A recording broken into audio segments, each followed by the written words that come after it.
Welcome to my channel Rajitha kitchen and life style. ఈరోజు చూపించే recipe వచ్చేసి క్రిస్పీగా ఉండే కచోరీలని తయారు చేసుకోవడము. ఇక నేను ఆనియన్తో తయారు చేస్తున్నాను. ఇంట్లో తయారు చేసుకుంటే నూనె ఫ్రెష్గా ఉంటుంది, హెల్దీ పరంగా మంచిది. ఈ ప్రాసెస్లో తయారు చేసుకుంటే క్రిస్పీగా వస్తాయి, పొరలు పొరలుగా కూడా వస్తాయి. తయారు చేసుకోవడానికి గోధుమ పిండి అయినా తీసుకోవచ్చు, పూరీ పిండి అయినా తీసుకోవచ్చు, అండ్ మైదా పిండి అయినా తీసుకోవచ్చు. ఇక నేను 1/2 kg వరకు పూరీ పిండి అయితే తీసుకున్నాను. పూర్తిగా జల్లించిన తర్వాత 1/2 టీ స్పూన్ వరకు బేకింగ్ సోడాని, 1 టీ స్పూన్ వరకు ఓమని, 1/2 టీ స్పూన్ వరకు సాల్ట్ని వేసి పూర్తిగా కలిపిన తర్వాత కొంచెం కొంచెం ఆయిల్ని వేసుకుంటూ కలుపుకోవాలి.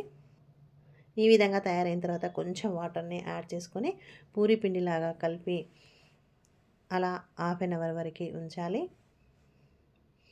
పిండి కలపడంతోనే పొరలు పొరలుగా వస్తాయి. అయితే నూనె అయితే 7 నుంచి 8 చెంచాల వరకు పడుతుంది కాబట్టి కొంచెం కొంచెంగా వేసుకుంటూ పిండిని కలిపి అలా ఉంచాలి.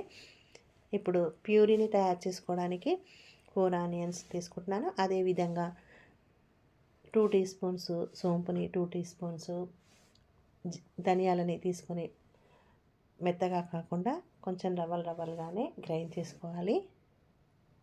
అదేవిధంగా ఆనియన్స్ని కూడా చిన్నగా కట్ చేసుకుంటే తొందరగా ఫ్రై అవుతాయి. ఈ విధంగా చాప్ చేసి అయితే ఉంచాను. ఇప్పుడు ప్యూరీని తయారు చేసుకోవడానికి స్టవ్ వెలిగించి ప్యాన్ పెట్టుకుని 5 నుంచి 6 చెంచాల వరకు నూనెను వేసి 1 టీ స్పూన్ వరకు జీలకర్ర, ఆవాలు వేసి తర్వాత గ్రైండ్ చేసిన సోంపు, ధనియాల పొడిని కూడా వేసి పూర్తిగా ఫ్రై అయిన తర్వాత కొంచెం కరివేపాకుని, 2 నుంచి 3 వెల్లుల్లి రెబ్బల్ని దంచి యాడ్ చేసి ముందుగా చాప్ చేసిన ఆనియన్స్ కూడా యాడ్ చేసుకొని పూర్తిగా కలిసేటట్టు కలిపిన తర్వాత సరిపడా పసుపును వేసి పూర్తిగా కలిపి అలా 10 నిమిషాల పాటు మగ్గనివ్వాలి.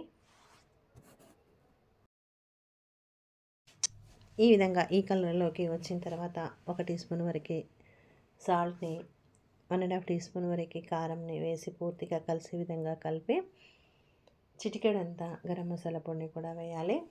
ఈ విధంగా కలిపిన తర్వాత 3 టీ స్పూన్స్ వరకు పుట్నాల పొడిని వేసి కలిపి స్టవ్ ఆఫ్ చేసుకొని ఈ ప్యూరీని ఒక ప్లేట్లోకి తీసుకొని చల్లారనివ్వాలి. ఇప్పుడు ముందుగా కలిపి పెట్టిన పిండిని పూరీ ఉండల్లాగా తయారు చేసుకోవాలి. ఇప్పుడు పూరీ ఉండల్ని తీసుకొని అంచుల్ని ఈ విధంగా కొంచెం కొంచెంగా పెంచుకుంటూ పూర్తిగా కావలసిన సైజులో తయారు చేసుకొని ఈ ముందుగా తయారు చేసి పెట్టిన ఈ స్టఫింగ్ని దీంట్లోకి ఫిలప్ చేసుకొని ఈ విధంగా ఫోల్డ్ చేసుకుంటూ అంచులన్నీ ఈ విధంగా ఫోల్డ్ చేసుకుంటూ ఈ విధంగా ఉండలా తయారు చేసి పల్చగా వచ్చే విధంగా ఎక్కువగా ఉన్న పిండిని ఈ విధంగా పల్చగా తయారు చేసుకుంటూ ఇలా తీసేయాలి.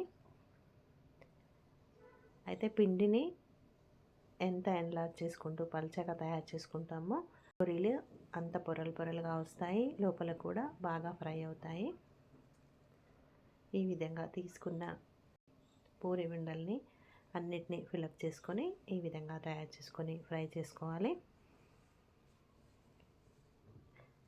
చాలా ఈజీగా తయారు చేసుకోవచ్చు. ఇక్కడ మనము ఇంట్లో తయారు చేసుకుంటున్నాం కాబట్టి నూనె అనేది ఫ్రెష్గా ఉంటుంది అండ్ అప్పటికప్పుడు పిల్లలకి వేడివేడిగా తయారు చేసి ఇవ్వచ్చు. ఈ విధంగా తయారు చేసిన కచోరీలని నూనె వేడైన తర్వాత వేసి లో ఫ్లేమ్లోనే ఫ్రై చేయాలి. ఈ విధంగా చేయడం వల్ల లోపల బాగా ఫ్రై అవుతాయి.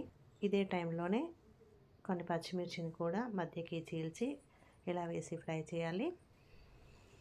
పూర్తిగా ఈ కలర్లోకి వచ్చిన తర్వాత డిష్ అవుట్ చేసుకొని పచ్చిమిర్చికి కొంచెం సాల్ట్ని యాడ్ చేసుకొని సర్వ్ చేసుకుంటే ఎంతో రుచికరమైన క్రిస్పీగా ఉండే ఆనియన్ కచోరీలు రెడీ.